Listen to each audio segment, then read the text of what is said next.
right, good day to you.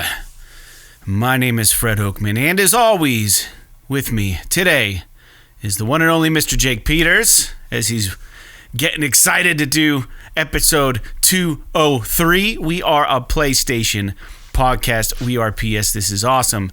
And this is a show where we share our feelings about the current state of PlayStation. But before we get on the show, I want to invite you all to subscribe to our channel on YouTube, youtube.com/PS This Is Awesome. Visit us on Twitter at PS This Is Awesome. And if you want to make fun of our trophy list on the PSN, you can find me at anchorless_81 and Mr. Jake Peters at Jigsaw01.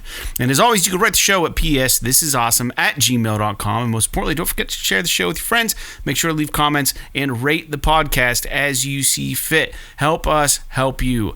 As a reminder, this is a video podcast as well, which you can watch, if you prefer, over on our YouTube channel. So make sure you subscribe to us over there. So for new and or long-time listeners, we now have a Patreon where you can support the show at a $1 level. It's called the One and Only $1 Club. So head over to www.patreon.com/PS This Is Awesome to become a $1 patron. Get your free die-cut vinyl sticker sent to you and a shout-out on the show. Jake, it's Saturday evening, and it's finally snowing out. How are you doing? Yeah, I'm doing good. Jesus. So, and the listeners just shut us off.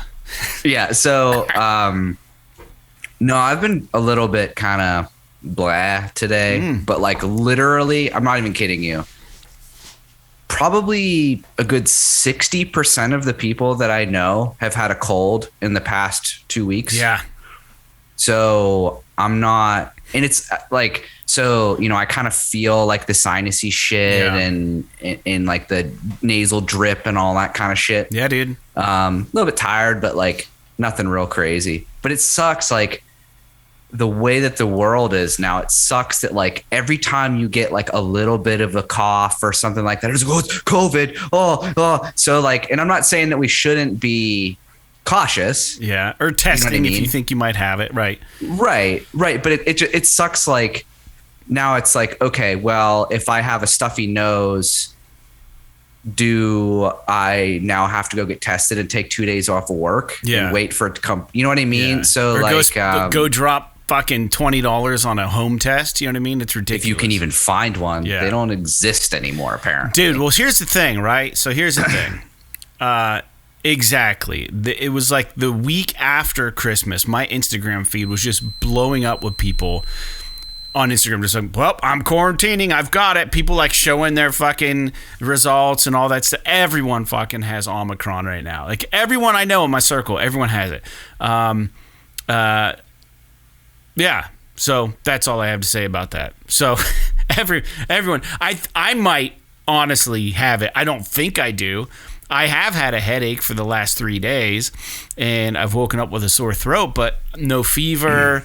You know, it's all that bullshit. It's just like every single symptom is a symptom of it. So the thing, well, that's Sarah and I were talking about this. It's like, you know, you could get, it's like like literally COVID. It's like, what are COVID symptoms? Literally every fucking symptom. Everything. So it's like, oh, what if I have allergies? Oh, that's a COVID symptom. Yeah. Or, you know, whatever. So, excuse me.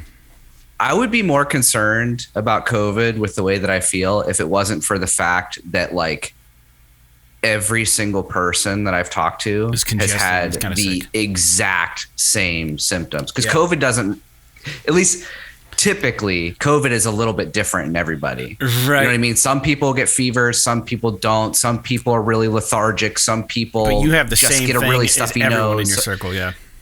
Yeah. So like, and it was like my, you know, my family all had it, and then my wife had it, and people at work had it. Did you get headaches? It's like, no. Yeah. Interesting. No, I mean, headaches associated with coughing, but not like a, you know, what would you call that? Like a headache that is just there all the time. You know what I mean? I've had one in the back. I think it's either stress related or I might be a little dehydrated. I've been drinking enough water lately. And I know this. Yeah. So, I mean, that'll give you a headache. That definitely could be it. I get sinus headaches. Yeah. So that's part of it too, where it's like, just because your sinuses are real congested, you get like those like fucking sinus pains and stuff. But anyway, I mean, so didn't mean to take that off the rails, but basically I'm doing fine, just a little bit under the weather. Good. And, being back at work for the first time in 2 weeks. Yeah. Was pretty interesting this week. Yeah. It's tough to go back when you're gone so long. I mean, it's always nice to go back, get back into the groove, but like, I don't know. Like, I forget when I'm gone from work long enough, like we have like a passcode to get in the office. Sometimes I just forget it. And I'm just like, dude, I don't even know how to get in. Like, I kind of like my job. So I always look forward to going back to work after a long break. But at the same time, it's like, yeah, you are a little slow getting back into everything. The groove. And, getting up. Because the one thing that I will say about my vacation is that I fucking slept. Yeah. I got good sleep my whole vacation. And now where I was like, I'd go to bed at midnight and I'd get up at like 9 a.m. Jeez. So I was getting like 9 hours of sleep every single night. That's amazing. Just like resting. Because that's the problem, is that I never rest on vacation. Yeah. So I was trying to make a point this year to like, I'm going to rest this whole vacation. Not I'll do shit during the day, like work on the house or whatever. Yeah. Do stuff with family. But like in the evenings, I'm going to fucking rest. I'm not going to like force myself to get up at 6 o'clock in the morning to try to get shit done. Yeah. And I think it worked out pretty good for me. But now that I'm getting up at 7 again, I'm getting up at fucking 6. I'm just like feel tired because like everything shifted. Yeah, I get it. But I mean, I actually played a lot of games over break. So yeah, well, let's talk about the games we're playing, man. Yeah. So I know you've been playing a few. Now I have. I'll start with me because I don't have a whole lot to offer. But so Mass Effect 1, I'm 20 hours in to Mass Effect 1. And like the internet's saying like you can beat this game in 25 hours, and I'm nowhere fucking close to beating it. I can promise you that. So I don't know if I'm just taking my time or if I'm doing all the extracurricular stuff that like isn't attributed to the main story. Like I don't know. I'm finding the game really, really fun though. Yeah, go ahead. Basically, all I've played this week is Mass Effect. The first one?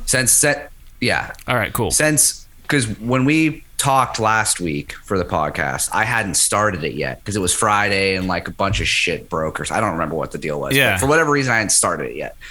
So I started it Saturday morning, I think, and I beat it already. What? Which is, yeah. Come on. Like I said, I've been playing a lot of games. How many hours was your save? Maybe I'd be surprised.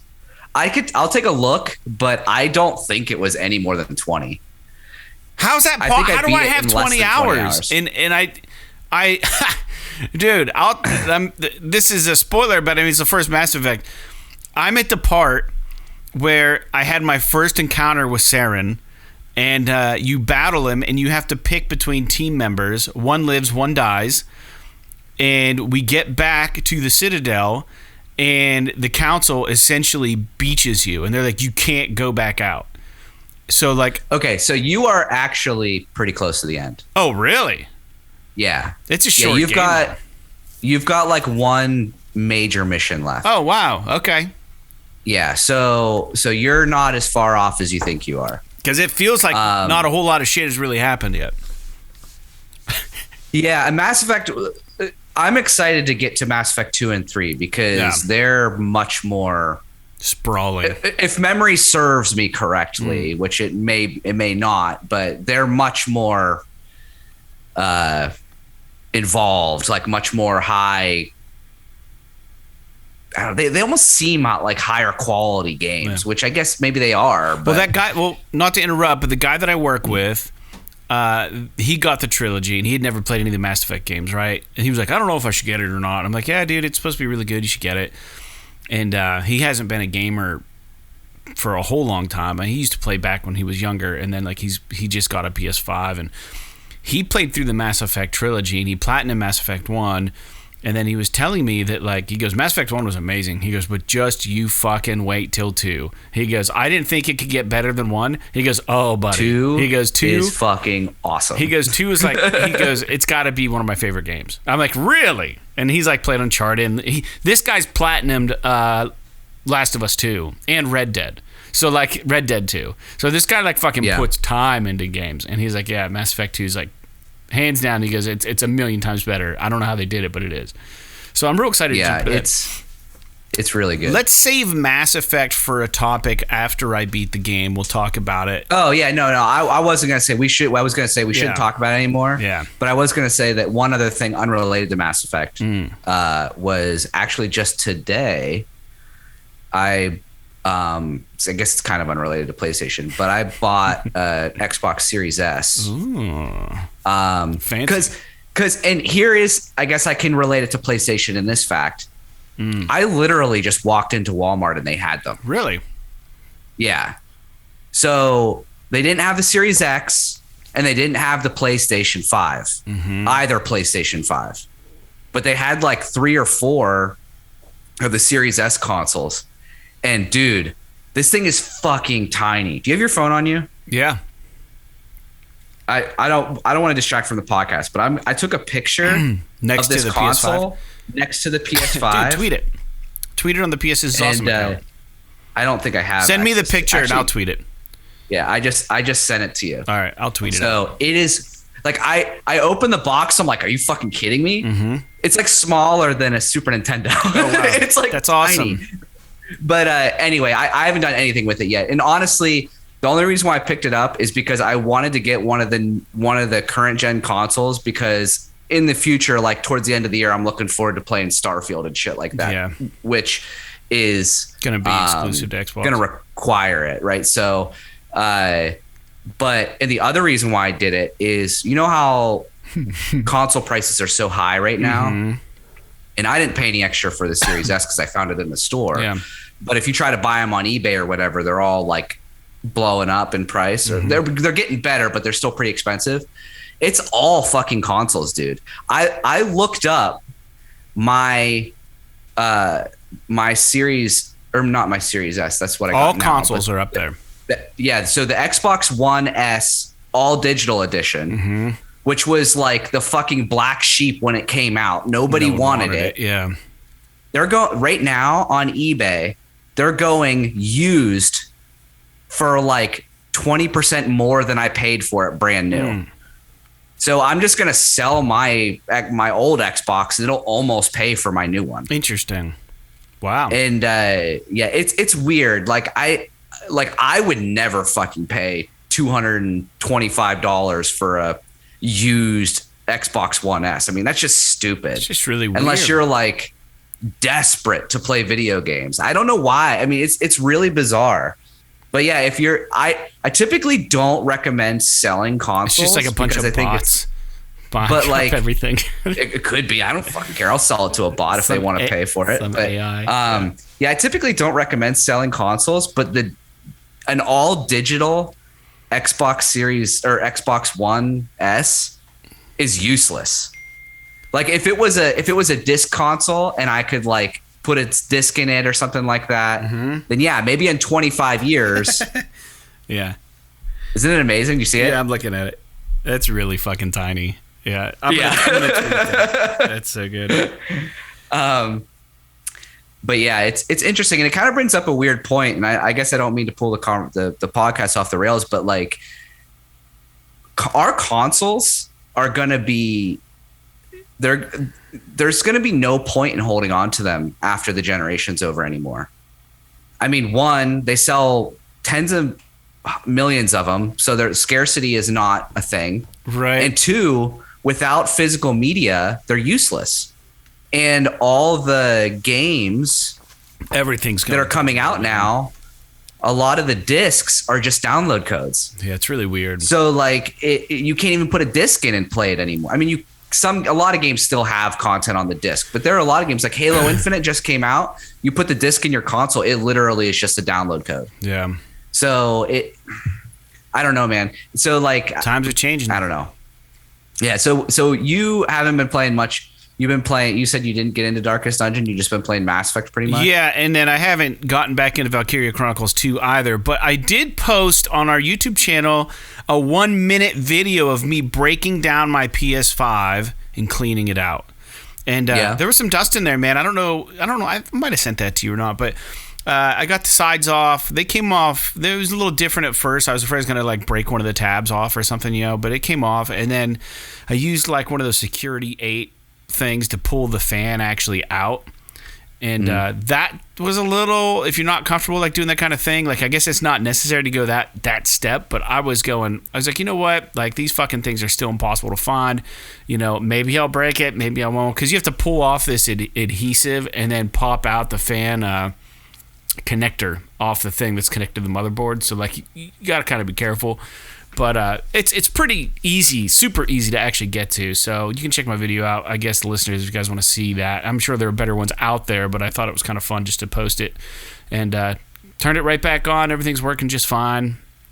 It was dusty, but it wasn't like terrible. But I feel much better now that I got in there and cleaned some of that shit out, Well, that was like one of those things that was kind of cool when they announced the PS5. Mm-hmm. Remember they did that video of the guy literally just taking the console completely apart all the way down to the circuit boards and stuff. Yeah. It's pretty cool that they have because now if you wanted to clean your console, it's pretty easy. You could watch that video and it'll just fucking show you how to do it. That's true. But I haven't. I probably should clean mine more often. It's been a year. Just because of long hair. But yeah, I really should. Easy. You could do it. I mean, it's super easy. Watch my video. You have to. No, I'm just kidding. Watch Fred's video. Yeah. On how to clean your PlayStation 5. Yeah. In slow-mo. But I had I was gonna say a couple things real quick. I'm talking about Mass Effect games. Man, there was something I was gonna say. Fuck. I can't remember. You said something when you were talking about. Oh, I was gonna just bring up and brag that I still have an OG PS1 still in the box, which is it probably worth something. Brand new in the box? Yeah, brand new. So it's never been opened. No. Yeah, isn't that weird? Do you want to hear the story behind it real quick? That? Yeah. So the story is when the Turpentines, one of my first. Wait, is it an original one or is it one of the refresh ones? What do you mean refresh? Because they made they made like a slim PS1. It was smaller. It's a little. Or is it one of the big gray ones? No, it's not huge. Well, it's in it. I'll tell you the story. So it's when the Turpentines played Warped Tour in Pittsburgh. We got onto that through Ernie Ball, which is like a string maker, guitar maker, whatever. They selected our band to play the Pittsburgh stop. So we played the Ernie Ball stage.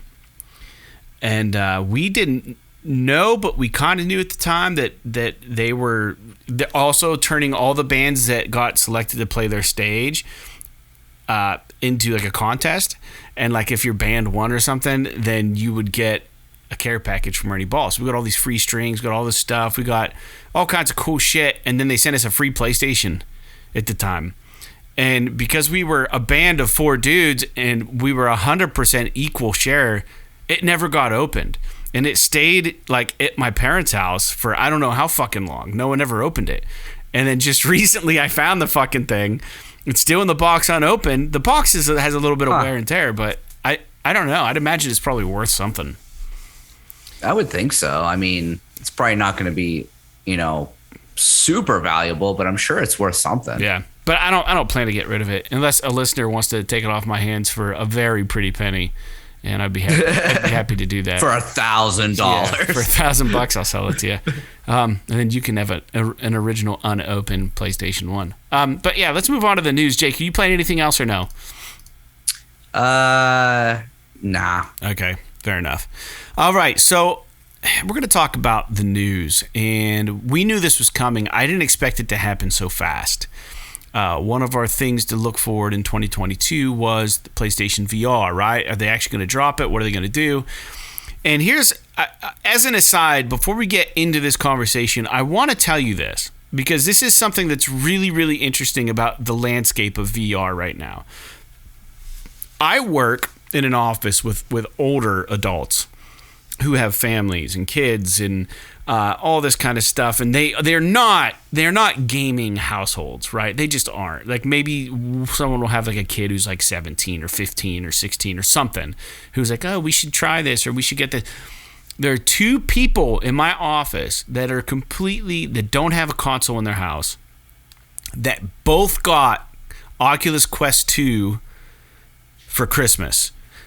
Yep. And one guy got it, and he's older than me, and he absolutely loves it. He said what he likes about it is that you don't have to think about what to do, because he said like knowing how to use a controller was always like was the barrier of entry. Like he couldn't ever remember the controls.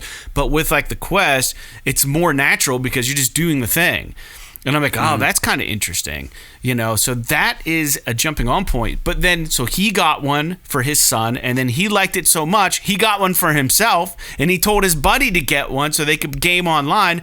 And his like 55-year-old friend bought one, and they have these gaming sessions in VR now with the Quest 2.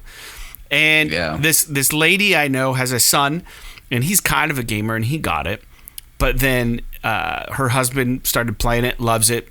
She enjoyed it. They have a daughter. She wants one. And it's just like, man, I think VR is starting to get its grips onto people right now. So, and this actually has me worried about PSVR2, sure, which I know is your first news point, because the Oculus Quest, the Oculus Quest 2 is only $400, and you don't need anything else. Nothing. You literally just put it on your fucking head and you play games. So now so my opinion is that I don't know how to line up the specs. I'm not technically knowledgeable. Somebody posted something with the specs, the difference. I'll pull it. Keep talking. But basically what I'm getting at is the only way that the PlayStation VR2 is going to be successful when it's competing against something like the Quest 2 is it's got to be a lot more powerful. And if it's not, then what's the point? Because with a PSVR2, you have to buy the headset and you have to buy the fucking $500 console. Right. Whereas like with the Quest 2, you can pay $400 and you're just good. You're golden. You don't have a cord. You don't have anything. So you can play it in your freaking driveway if you want. So I found the comparison chart, and this is IGN put this together. This is really handy. So pixels, we'll compare the PSVR2 with the Quest 2 and the Valve Index, okay? So, and then we'll get to the news point. So this is interesting and it's PlayStation related. So the PSVR2, long story short, the news point. This is why we're talking about this. PSVR2 was officially announced at Sony CES 2022 conference. It will be aptly titled PlayStation VR2, and the controllers for the unit will be called the PlayStation VR2 Sense controllers. And along with that announcement, they've announced a first-party AAA game titled Horizon Call of the Mountain, which has been developed by which is being developed and in development by Guerrilla and recently acquired studio Firesprite.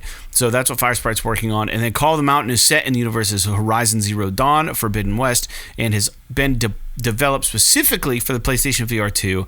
And this has been taken directly from the PlayStation blog, and you can watch the first trailer for Call of the Mountain over there. So, and Sony said this, that building upon our innovations from the PS5, PlayStation VR2 adds a true next-gen experience with high-fidelity visuals, new sensory features, and enhanced tracking, along with a simplified single-cord setup.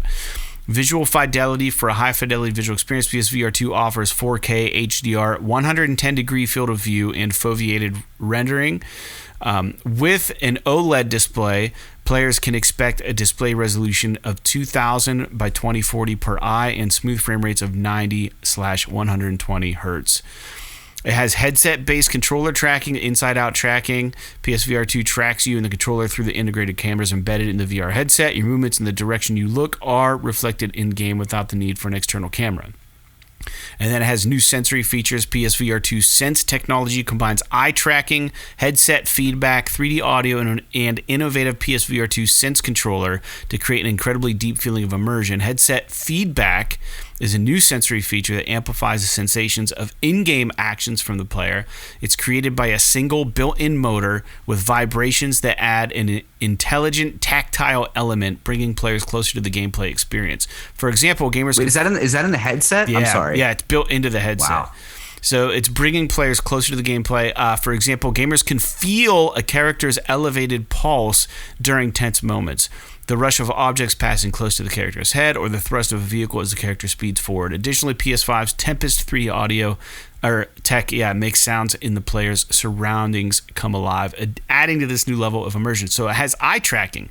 Eye tracking, PSVR2 detects the motion of your eyes. So a simple look in a specific direction can create an additional input for the game character. This allows players to interact more intuitively in new and lifelike ways, allowing for a heightened emotional response and enhanced expression that provided a new level of realism in gaming. I like the idea of the looking thing because you can look, and maybe you can navigate menus just by looking at the things you want, which would be awesome. But here we go. We're going to compare them. Ready? And then we're going to have you... you got to say something? Say it. Let's hear it. What do you have to say? Jake? I'm just mad because now I have to fucking buy this thing. Dude, sounds fucking awesome.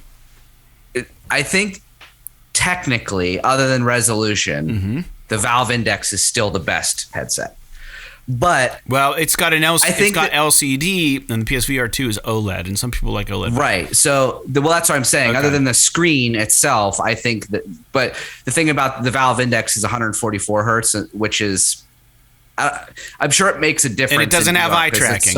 Index doesn't have eye tracking. I'm looking. Well, that's what I mean. I think that the PSVR2 is the best headset because I'm looking at the chart. Oh yeah, you mentioned. It's a great chart, isn't it? On IGN. It is a really good chart. The one thing that it doesn't have on the chart, and I don't know anything about the controllers for the Oculus or the Valve Index. I don't either. But if the headset force feedback and the feedback on the Sense controllers is anything like the feedback on the PS5 Sense controller, it's going to be a game changer for VR. It's going to be amazing.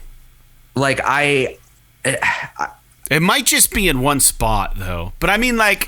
Well, you're talking about the headset, but even just the controllers. Yeah. You know what I mean? Like, if they have that HD vibration... That sensory and tactile... And, like, the adaptive triggers and all that stuff, like, that's a big fucking deal. Yeah. And with the foveated rendering and the eye tracking and all that shit, I mean, that's pretty legit. Which actually has me just a smidge worried that this thing's going to come out and be, like, $700. But... We'll see. I hope not. If it comes out, it's like $500. I'm in fucking day. So here's the thing on the Quest 2 that I never thought about. And when I was talking to the guy I work with, he was talking about it. He says that it runs on a battery. So you can only play for so long on the Quest 2 before you have to stop and charge it. There might be other auxiliary things. So that's the downfall of it being completely wireless, right? Did he say if you could plug it into the wall while you're playing it? I didn't ask. I'm sure the listeners will know, but so real quick, just a breakdown. The PSVR2 is going to have better pixels per eye than either the Valve or the Oculus Quest. It's not that much better than the Quest 2. No, it's not. To be honest, not 100% better. But it is OLED. Yeah, as far as screen refresh, pretty much the same. The inside-out tracking matches the Quest 2. They both have 4 built-in cameras. The PSVR2 is going to have eye tracking, and none of its competitors have that. The field of view is almost highest for the VR2, but the Valve Index actually has 130 degrees, and the PSVR2 is 110. It's a shitload. 110 is pretty good. With the Quest being 90. The PSVR was 100, so it's 10 degrees wider than the PSVR, which I thought was really good. But then we're also jumping from 960 by 1080 to 2000 by 2040 as far as like resolution, which is it's got 4 times the pixels, it's pretty incredible, pretty awesome than the regular PSVR. Headphone jack, so I don't think that you're going to be able to use Bluetooth headset. I don't know with it, so you're still going to have to somehow. How is that going to work for audio? Can you use the Pulse Gold headset or whatever with the VR Now? You had to plug it in. You had to. You couldn't do it Bluetooth. No. That's stupid. So there might be a reason. Maybe there's lag or something. I don't know. It might have to go through the unit for a certain reason. They're all corded with the exception of the Quest 2, and then as far as the controllers, Sony is boasting their new Sense controller. And it looks like what would be awesome is if the Sense controllers came with the headset. So you don't have... I'm sure they will. They have to. If they don't, then that would be... because I imagine those controllers are going to be expensive. So that might be how they justify the thing being expensive. I bet you it's $500. It comes with the controllers. If it's $500 and it's the fucking headset and 2 of those controllers, I think that's a steal, dude. I just drank out of the fucking bottle. I meant to grab my glass. Welcome to the PS This Is Awesome Patreon page. For those of you that don't know, my name is Fred Oakman. And I'm Jake Peters. And we're a PlayStation podcast currently in our 10th year. Our first episode aired in July of 2012, where we discussed and speculated on the arrival of the PS4. Over the years, we've used this podcast to take a break from adulting, share our love of video games, and in particular, PlayStation.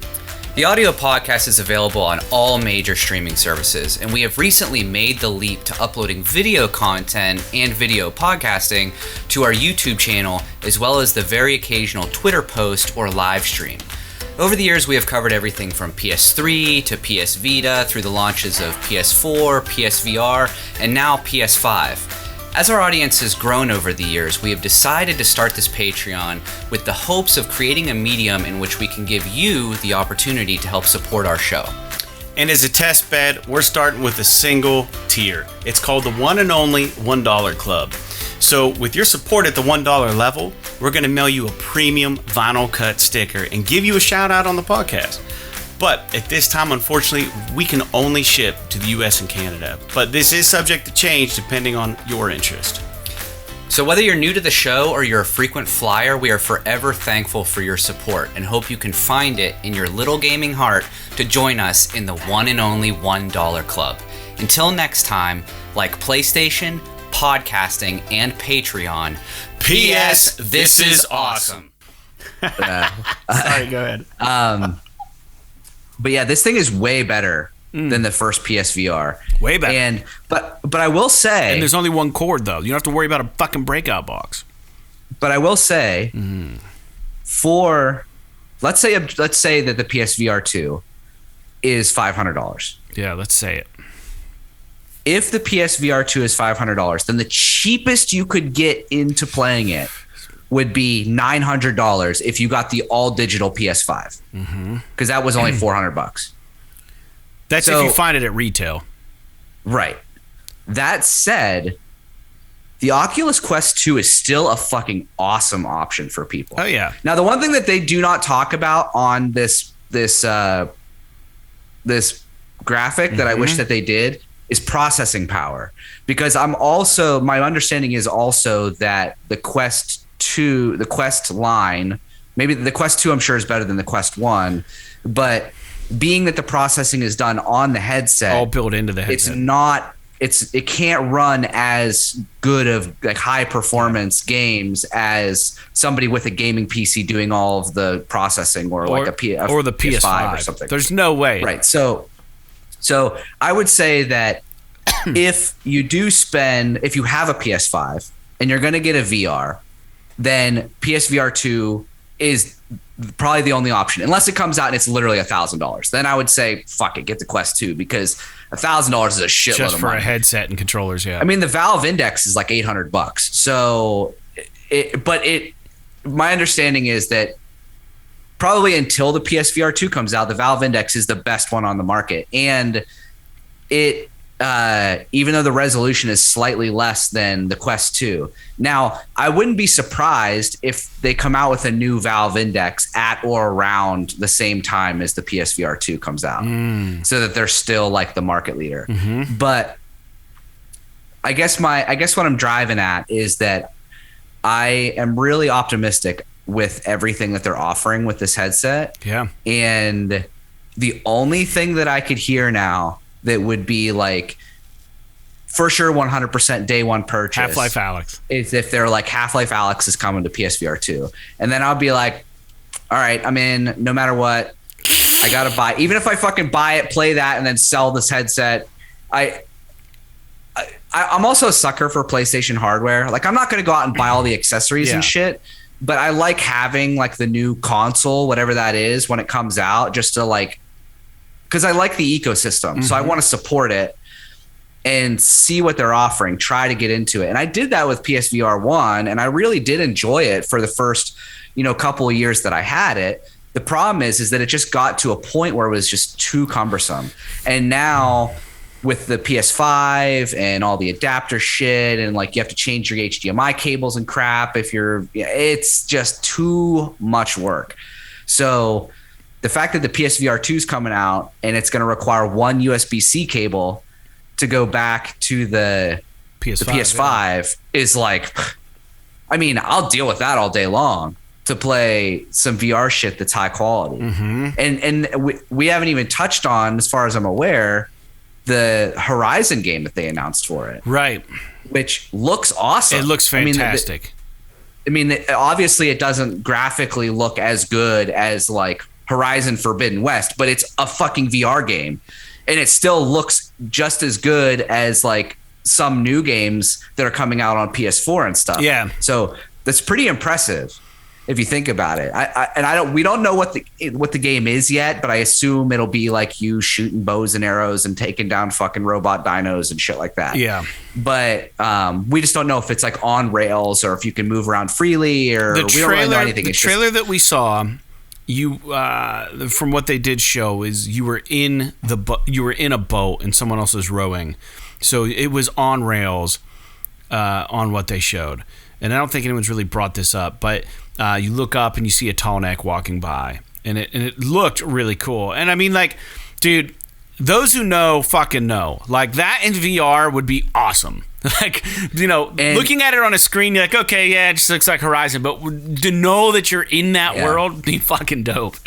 Yeah, the one thing like with the original PSVR, what I used to always show people when they're like, oh, fucking VR, what's this about, is I used to always have them play Thumper and have them get to like that first boss battle. So rad. And just when the thing, like the monster just like fucking comes up, and it's so intense. So good in VR, and especially with the sound and everything.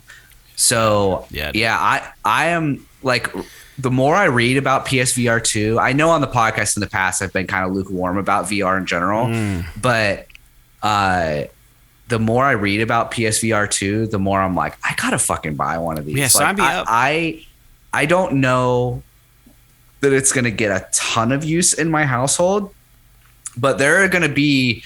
I get the feeling that PSVR, the original one, was like a test bed.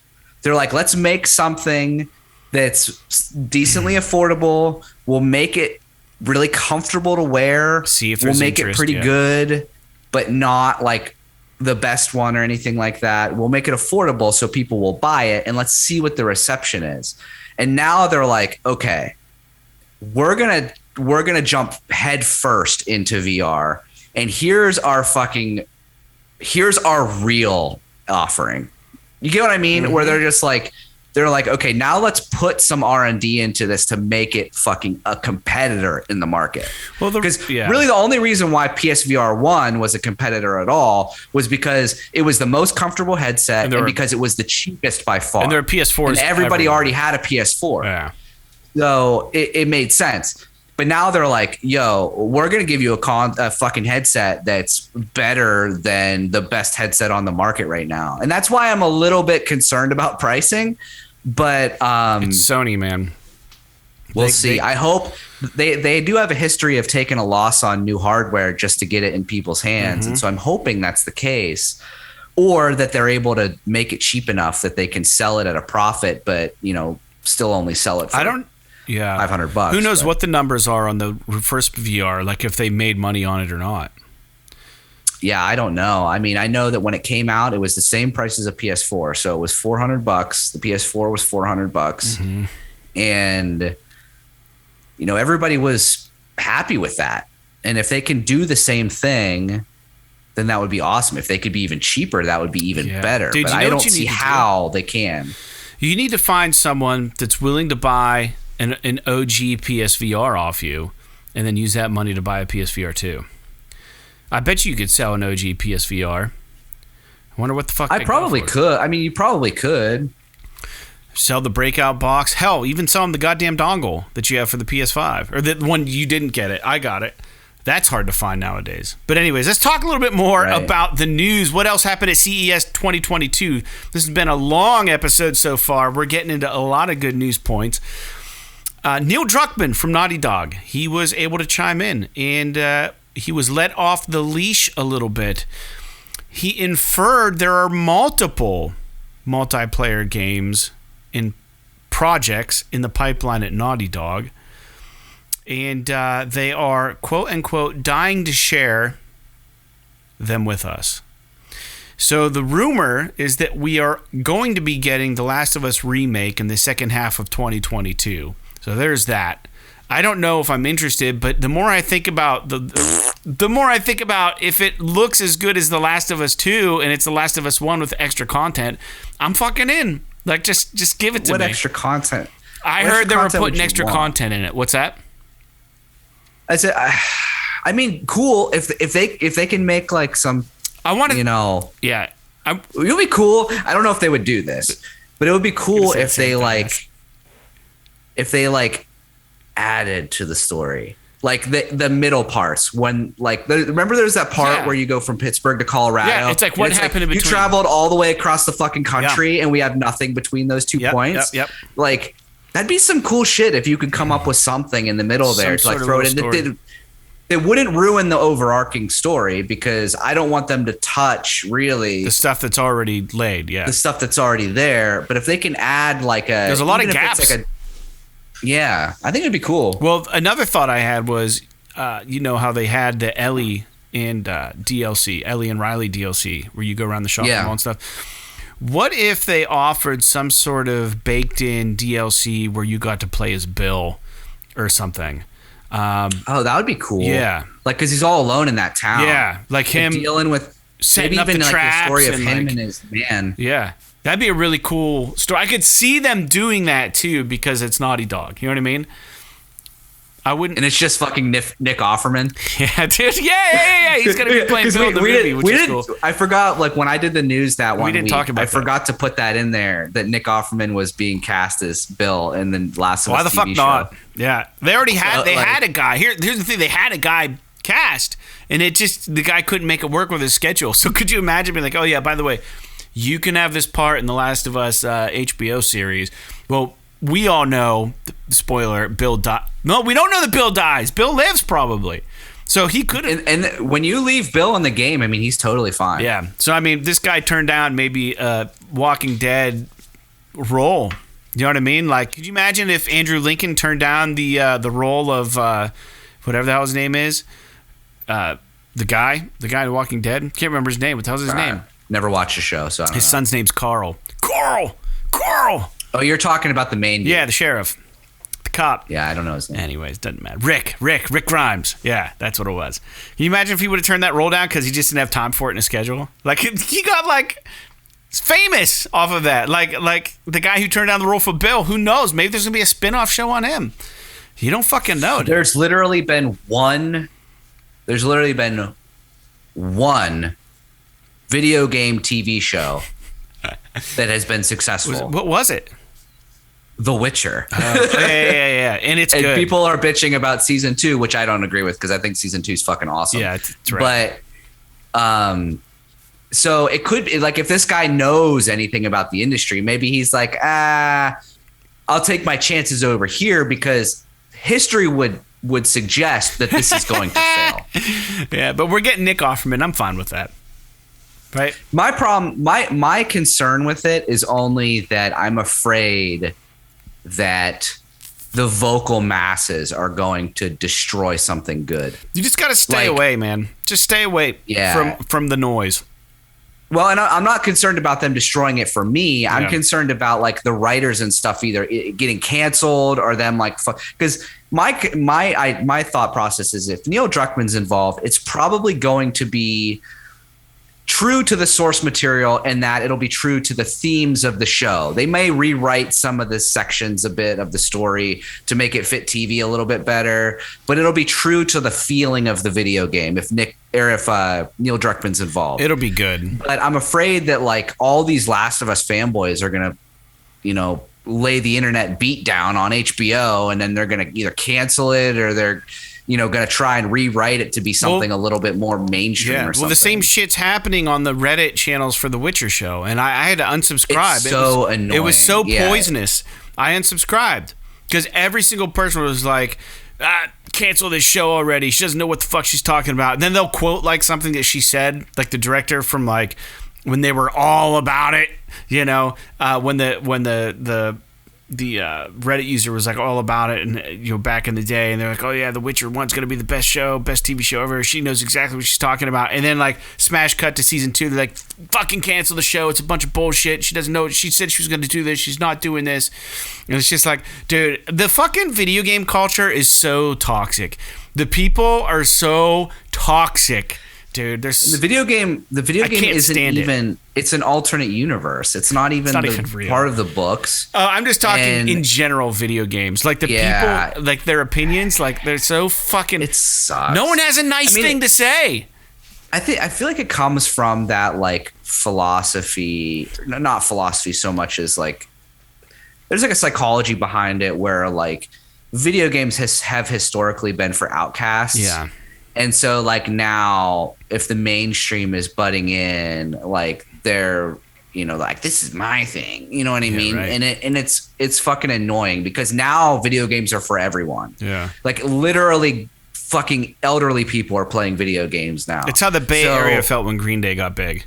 They were like, this is our band. And like now they're playing arenas and playing Wembley. Yeah. So I don't know. I really hope, I know we were talking about The Last of Us, but I really hope that they don't change anything about the Witcher TV show because I thought season 2 was fucking awesome. So good. And now, to be fair, I didn't read the books, so I don't have a lot of this. It doesn't matter, right? You enjoyed it, so they're doing a good job. But that's the thing is that like a lot of these people have to realize that even if it doesn't match the source material of the books, they made a good TV show. Yeah, and it might not be the pound for beat the fucking Witcher. Yeah. But they made a good TV show, and that's what matters. And they're sticking true to the lore. They're sticking true to the idea in the soul of what The Witcher is about. So, like, what the fuck's the problem?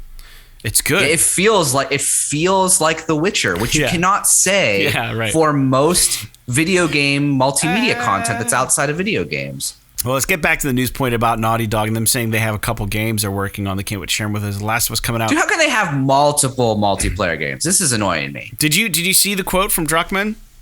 I didn't see. Well, I just read what you have in the notes, but I didn't read the actual quote. So let me find it. It says they multiple game projects at CES. Let me look here.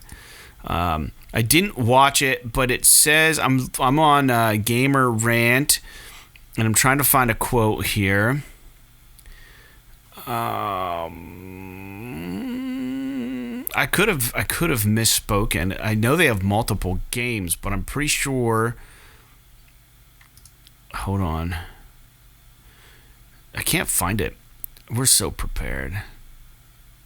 Okay, so it says, as you can imagine, this is an exciting time for us at Naughty Dog. The original Uncharted launched back in 2007. Since then, the franchise has become known for its character-driven stories, globe-trotting, treasure-seeking adventures, and blockbuster set pieces.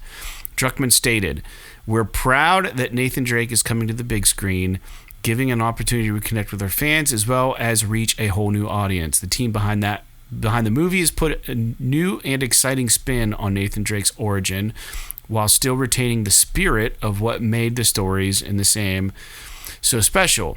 That sense of intrigue, spectacle, humor, and most importantly, the relationship between the characters." And then he says, "We're dying to share with you the multiple game projects." Oh, the multiple game projects we have in the works. I read that as share with you the multiplayer game projects. So there's one multiplayer game, which would be Factions, and then they're working on something else, which is probably The Last of Us remake. Would be my guess. So I'm glad you asked me to look into that. It was a typo on my part, or I misread it rather, which is something I shouldn't be doing if we're doing a podcast. But anyways, we're all human. Let me see here. So they have 2 games in the works. We know one is Factions, or whatever the fuck they're going to call it. And then the other one is going to be my guess, hasn't been confirmed, I don't think, is The Last of Us remake. But it has me thinking, Jake, what could it be if it's not The Last of Us remake? Like, what do you think? It's multiple a new IP? Projects? Yeah, new IP. Well, wasn't there supposedly a new Uncharted project in the works at Bend that got shipped back to Naughty Dog? I don't know if it went back to the them. Fucking Last of Us remake, Yeah. and then there's Factions or whatever the fuck they're calling it, and I don't know. I mean, I kind of want them to make something new. Yeah, me too. Because every time they make something new, it's good. At least in the last, pretty much everything that they do that's new is good. Is better than the last thing they've done. Yeah, Crash, then Jack, then Uncharted, and then The Last of Us. It just keeps getting better. So do something new. I would appreciate, now I know that maybe this isn't exactly like Neil Druckmann's tool set, but I would like for them to go back to something a little bit more lighthearted. Yeah. I really enjoy The Last of Us, but it's so serious. It's so hard on the soul when you play it. But it's so good though. I mean, but to be fair, I also don't like watching dramatic TV shows either. I would much rather watch Futurama than Breaking Bad. So yeah, it's an important game. So they make important games. So Sony also announced at CES 2022 that with an upcoming firmware update for the PlayStation 5, they are planning on adding a tournament feature, which I don't know what that would even be, but that's interesting. I wonder if maybe you can somehow make your own custom tournaments. That would be actually cool. I mean, I don't play multiplayer games, so it wouldn't matter for me, but like if they had like a way where you could like schedule games and then, because remember how whenever they were launching the PS5, they were talking about how you would have all these features where you could like jump in and out of people's games and stuff. Yeah. So they might be able to utilize some of that technology that they've been working on to be able to, because remember, like they had the cards where it's like you could jump to a specific mission in a game. You don't have to like boot everything up or whatever. You can use one of the cards to jump to a specific mission, to a goal, right to it in the game. So what they might be able to do is utilize that technology a little bit to be able to sort of have you like schedule fucking tournaments of games where they would like, it would, two people would get lined up and it would boot into a game for both of you and it would make a server for you or something. I don't know, man. I mean, that's pretty ambitious, and maybe it's just something literally could just have like something a to do with scheduler. that Evo. They bought that out, right? Yeah, I don't know. I mean, maybe they'll come out and they'll say like, oh, the tournaments feature only works with game X, Y, and Z for now or whatever. And they've got to like make it work for games. Yeah. But I'm literally just speculating, just so you know. I have no idea, but I'm trying to think of what this could be, but it seems like it would be kind of a neat thing if they could make it so that people could have private tournaments. That would be fucking dope. That would be kind of cool. Or just set your own parameters somehow in a game.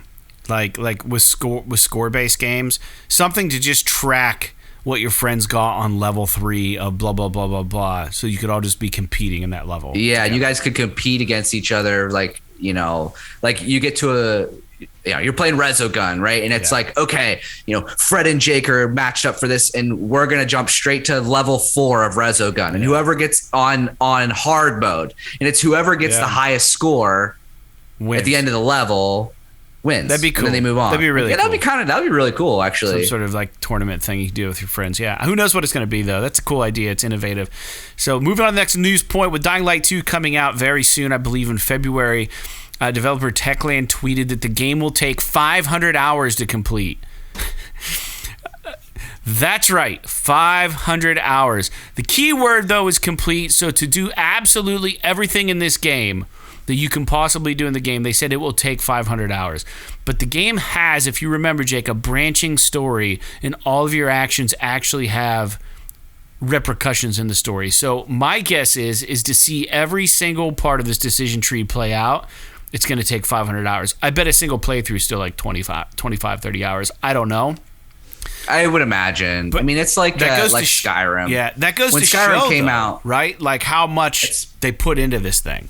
It's pretty impressive. I mean, it's like when Skyrim came out and they were like, I mean, it's a little bit different because Skyrim didn't have branching story arcs. 500 hours. But when Skyrim came out, they were boasting like this game takes 300 hours to complete. And it's like, okay, well, I mean, that's a shitload of fucking dude. That's time. such a turn. But it only takes about 20 hours maybe to beat the main story. So, but that's cool though. I mean, the more I read about this game, the more excited I am for it. Yeah, it looks cool. And it comes out in a month, which is awesome. We need something. I think it comes out in the month, February, right? Yeah, February something. So, and here's the thing, and now I don't know what to do about Mass Effect 2 because you gotta wait because I'm done. You're almost done. Yeah. Do we try to get Mass Effect 2 in, or do we wait until after all this shit and wait until like March to play Mass Effect 2? We have the whole year. Our goal is to get them all played by the end of the year. I know, but I don't want to wait too long because I want the story to be fresh. Yeah. Because it's one continuous story arc through all three games. Yeah, but you're gonna be back to work though. I mean, can you seriously? I mean, the reason you got through Mass Effect so fast is because you weren't fucking working. No, I was working this whole week. Oh, really? Jesus. Yeah, I just found time to play. It's a good game. It still holds up and stuff. Yeah, we'll talk about the Mass Effect talk. We'll say that for another day. But like, I do because February is packed. Yeah. I mean, I don't plan on playing Elden Ring, but it's in February. You've got Dying Light 2. You've got Horizon Forbidden West. To me, it's like the priority has to be Horizon, then Dying Light. I don't know what else is coming out. I don't know what else is coming out, but those are the two big games for me. Maybe in God of War. February. God of War doesn't come out coming out later. February. Yeah, right. So Gran Turismo 7 comes out, I think, in March, but I'm not going to play that. I wish I liked those games. I want to like them. Yeah, I do too. I just want them to be easier is the only problem. You can only make sim games so easy. If Gran Turismo 7 was $30, I'd buy it. But the fact that it's going to be like $70, you know what I mean? Like, it's not a game that I'm going to just dive into and play all the time, but I would pay $30 for Gran Turismo 7 just to dick around in it. To try it, yeah. Try to learn it. I mean, you need to be good to play those games, which is, it's awesome. Don't get me wrong. It's awesome. It just makes it hard. There's a high barrier of entry there. Yeah. All right. Anyway, so I mean, we'll have to talk about that later, but I get the feeling that probably it's going to be March before we play Mass Effect 2. Yeah. All right. So apparently one of the games Jeff Ross, who was the director of Days Gone, tried to pitch to Sony was an open world version of Resistance. Now, I'm not sure how I feel about any more open world games, but I do know how I feel about Resistance. And I love the idea of someone thinking about doing a new Resistance project, but I don't know about an open world Resistance. The only way that I would like this is if it was like a pseudo open world. Where it's like it's a linear game, but there are sections that you go through, like and The Last each of Us 2 section has like a open world to it. Yeah, Last of Us 2 is a good example, but even something a little more open than that. You know, I'm thinking of something like God of War. The new God of War was kind of like that. Yeah, maybe something like God of War or like Dishonored. Although Dishonored was more of like a hub system, but yeah, I don't know. I would like to see more Resistance, though. I mean, honestly, at this point, I'd just be happy if they remastered the trilogy. Yeah. So that we could play them on PS5. I hate to say it, but I agree. Maybe they'll come to VR too, man. That would be cool. The Resistance you trilogy could play Resistance VR2? on that would be fucking Resistance dope. That'd be really cool. On actually. VR2 would be dope. Yeah. I don't know if you could do it, but if you could, that'd be awesome. Yeah. It would be. The thing that's tough about games like that, though, is that it's really hard to move around and not get sick when you're moving around that fast and spinning in circles and stuff. I hope they have a solution for it this time around. It's just a lot of people, and maybe now here's outside the box thinking here. Maybe they found a way to use the vibration in your brain to counteract the motion sickness. Yeah. That would be cool, because the whole idea, right, is that you're moving around, but your inner ear isn't telling you that you're moving. Mm-hmm. So it confuses your brain and makes you nauseous. And some people don't get it. I do, but only whenever it's like games where I'm like free running around and looking in a circle and stuff. If I'm on rails, no problem. Elevations screw me up. Elevations, yeah. Sometimes they can get to me too. I mean, even like flight games a little bit can get to me because you're not feeling it in your ears or anything. But yeah, Resistance VR would be cool. I would like to see just anything Resistance. Yeah. I don't even care what it is. Well, it must have got Resistance shot down pinball. because unless this is like a pump fake and like this is what they're working on. I don't know. I mean, gauging interest. Fire Sprite, that studio Fire Sprite that's doing the Horizon. Yeah. What is it called? The Mountain, I think is what it's Call called. of the Mountain. Yeah.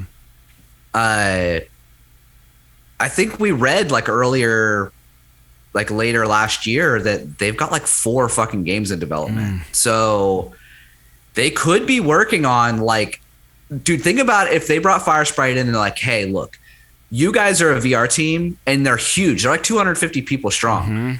Your guys' only job is to make dope ass VR versions of our best selling IP. Who made like, Resistance? Was it Gorilla? Gorilla. So Gorilla they're working with Gorilla already, so they have a relationship with them. No. Sorry, Insomniac. Okay, I was going to say made Killzone. Gorilla made Killzone. But even a Killzone VR would be awesome. Yeah, Killzone's too fucking hard. Well, I mean, they don't have to make it hard, but just like having like a good VR shooter that's in like a popular PlayStation universe. I agree with you that I think Resistance is better. It'd be way more interesting. It would be more interesting, yes. All right. But I mean, they could do like, they already did kind of a Wipeout VR. Oh, that was amazing. But, Wipeout VR was one of the best VR games. I never played. Oh my god, it was one of the best. 100%. It was as good as Thumper. Like it was like amazing. Really? Yeah, dude, I played it nonstop. Yeah, I was racing people online, dude. It was so fun, dude. Wipeout VR was the shit. It was. I can't sing praises enough about it. It was so good, and anyone who's played it will tell you the same thing. No one played Wipeout VR and was like, "Nah." Everyone's like, "This is fucking where it's at." Like, it seemed perfect for me. A perfect fit. Oh god, I just never played it. So good. I think we got the Omega Collection on PS Plus, didn't we? Yeah, dude, it was all free. Yeah, it was free for us. So, in relevant news to our podcast, as listeners know, we have made the commitment to playing the Mass Effect trilogy. We've been talking about it a bit today in the show. But for anyone who has a EA Play subscription, you can join Jake and I for free. The Mass Effect trilogy collection now is free for EA Play subscribers. So I will tell the audience this. I use EA Play from time to time, where if there is a game on EA Play that I want to play, but I don't want to pay full price for it, I'll subscribe for like 1 month. Was it like $5? Play that game. What's that? How much is EA Play a month? $5. Yeah. So like, a game like Jedi Fallen Order, I subscribed, paid $5.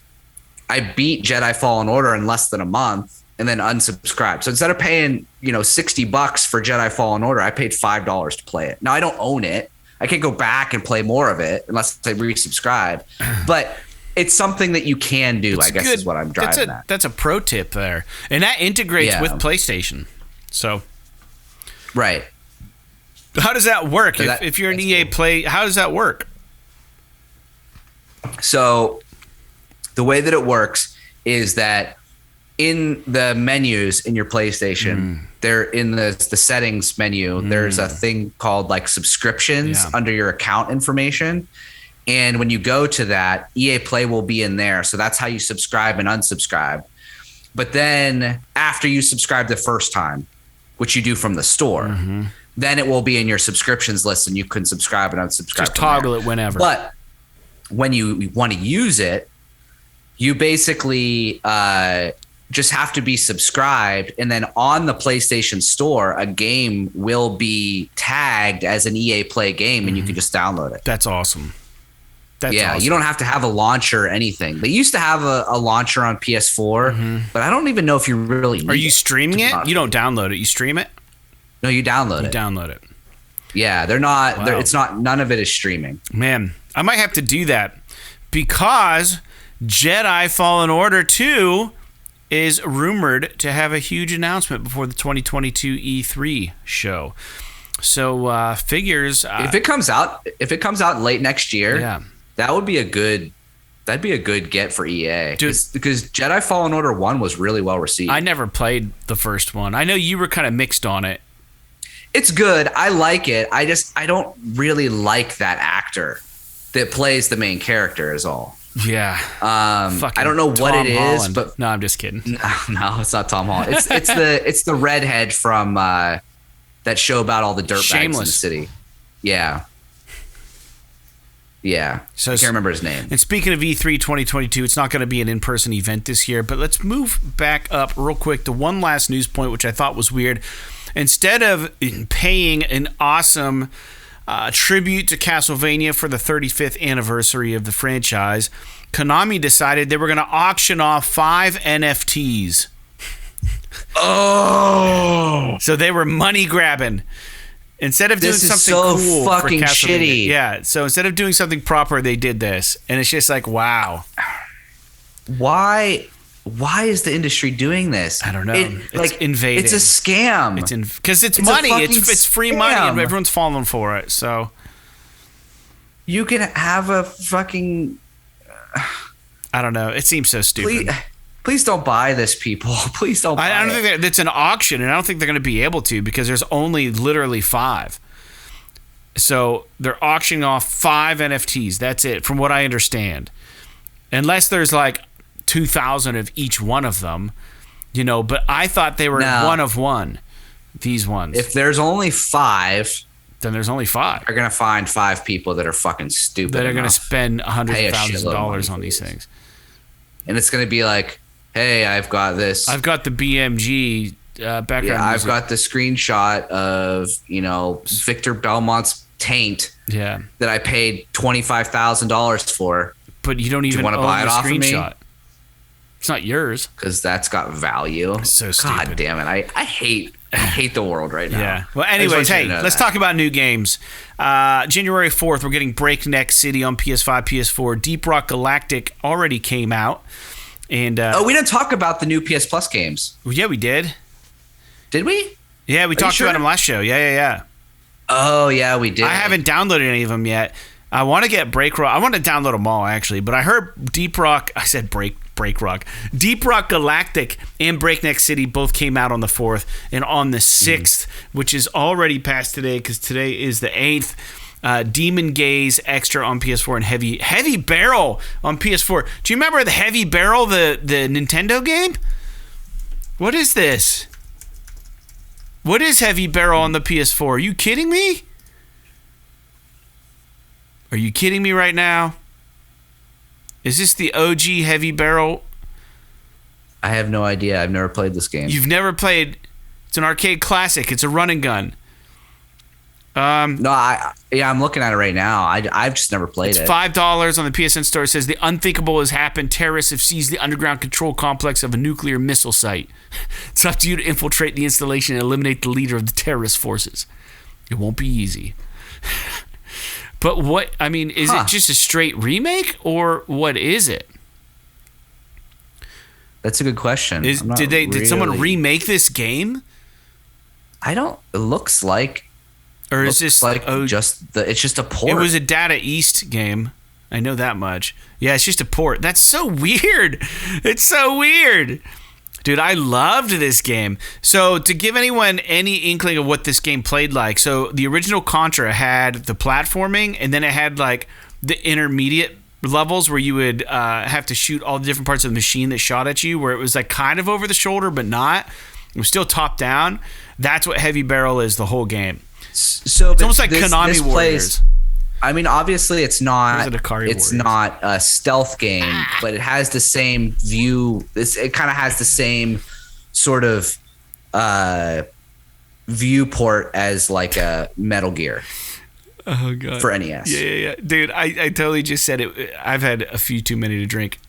I literally just said it was almost like Konami Warriors, and it was called Akari Warriors. Was the game I was trying to compare it to, which is hilarious.